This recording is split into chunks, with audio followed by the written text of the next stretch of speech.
Yeah, it's our time to shine.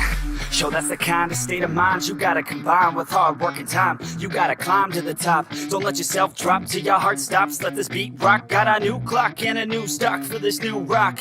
Just let your mind loose from the new stock. Drunk off the goose, thinking that I'm too pop. Getting caught with a few thoughts, cause I'm too lost. Off the speakers can't even handle me. Even what I got, nobody's gonna drain my energy. And I will never stop, I'm motivated by enemies. Setting up shop so everybody remember me. And no, I am not going through life regretfully. I'd rather work non-stop, what they call incessantly, than work some more job just to live life pleasantly. Already got lost in my mind, not a fantasy, I'm getting it. Forgotten souls who stop, drop, and roll. You lost all control and pop off your ball. I got squat, I fall, I'm not bought, I'm sold. My stock rocks, it's gold. Hey, knock, knock, she home.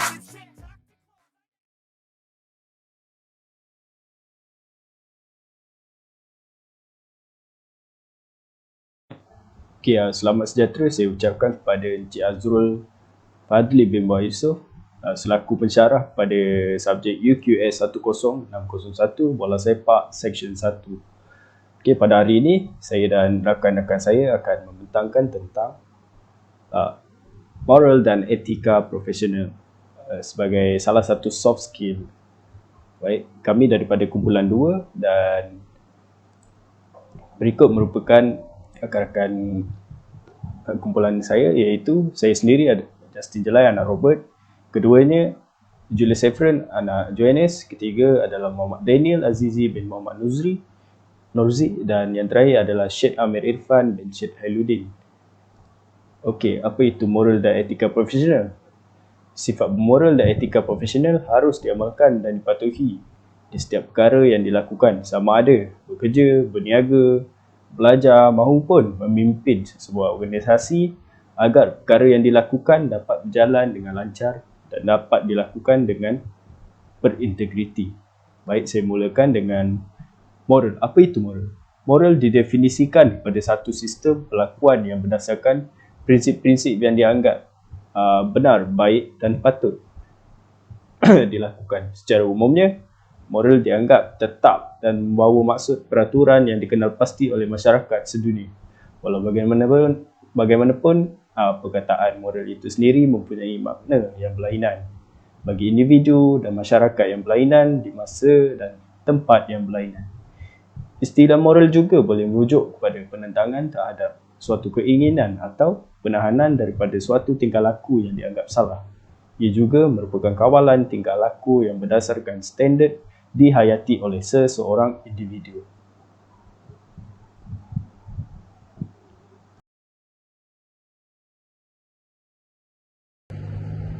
Seterusnya, saya akan meneruskan pembentangan ini dengan membentangkan mengenai beberapa contoh yang dapat kita perolehi yang telah kita pelajari selama ini dalam kehidupan seharian kita dari segi prinsip nilai moral.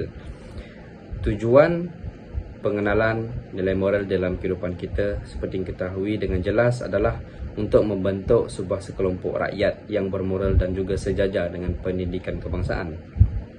Seperti yang telah tertera di bawah, terdapat 6 contoh nilai moral yang dapat kita ketahui dalam kehidupan seharian kita yang dapat kita praktikkan.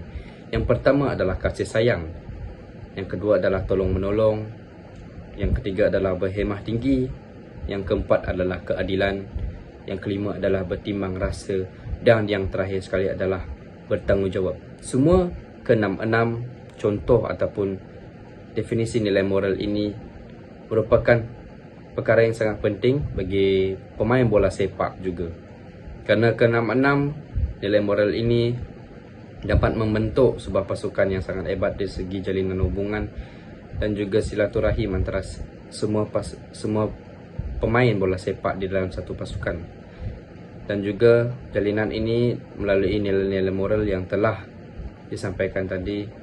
Jalinan ini adalah sangat penting bagi seorang jurulatih dan juga pemain-pemain di dalam bola sepak dalam sebuah pasukan untuk membentuk sebuah pasukan yang sangat solid dan juga mempunyai kerjasama yang sangat tinggi.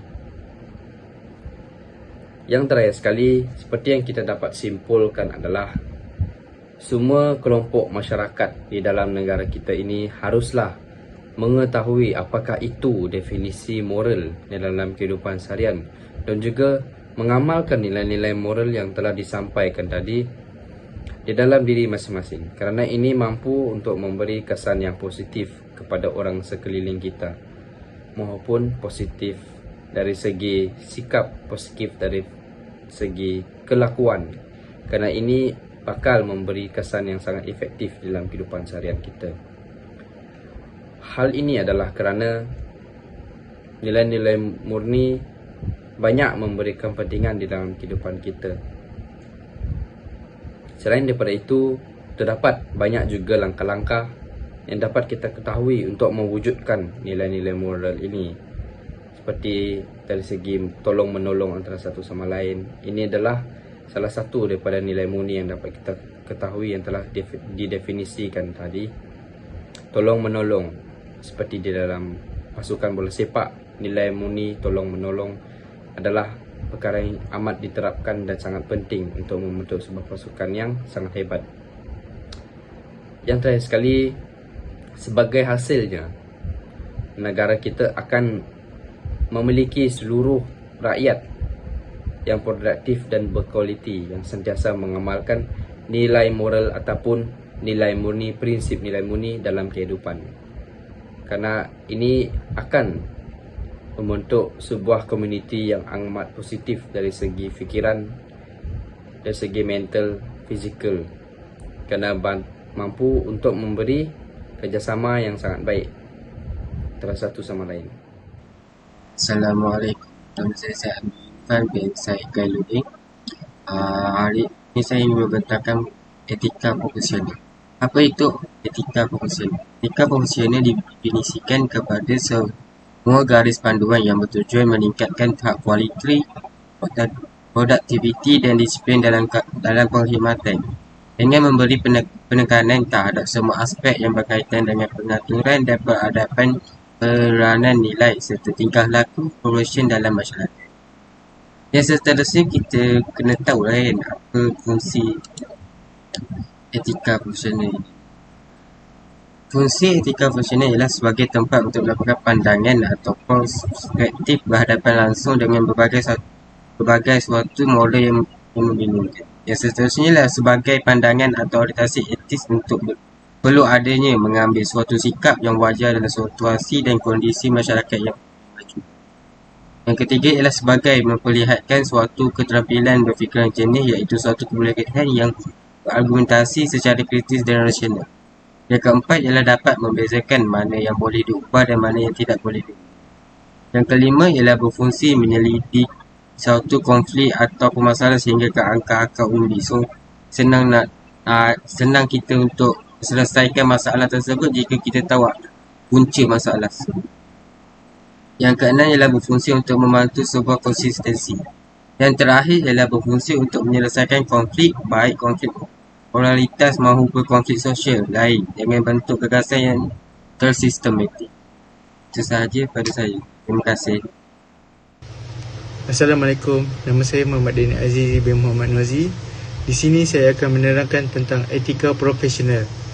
Etika profesional dibahagikan kepada dua etika, iaitu etika umum dan etika khusus. Etika umum ialah berhubung dengan keadaan dasar tentang tindakan manusia secara etis. Selain itu, ia juga berkaitan dengan bagaimana manusia mengambil suatu keputusan etis tersebut dan juga teori-teori dalam etika serta prinsip moral dan dasar yang dijadikan pegangan oleh manusia. Seterusnya, etika khusus pula merupakan suatu penerapan dan prinsip moral di dalam kehidupan manusia secara khusus. Contohnya, bagaimana seseorang mengambil suatu keputusan dan bertindak dalam kehidupannya. Selain itu, etika khusus juga terbagi kepada dua bahagian, iaitu etika individual, merupakan etika yang berkaitan dengan kewajipan dan sikap dari manusia terhadap mereka sendiri.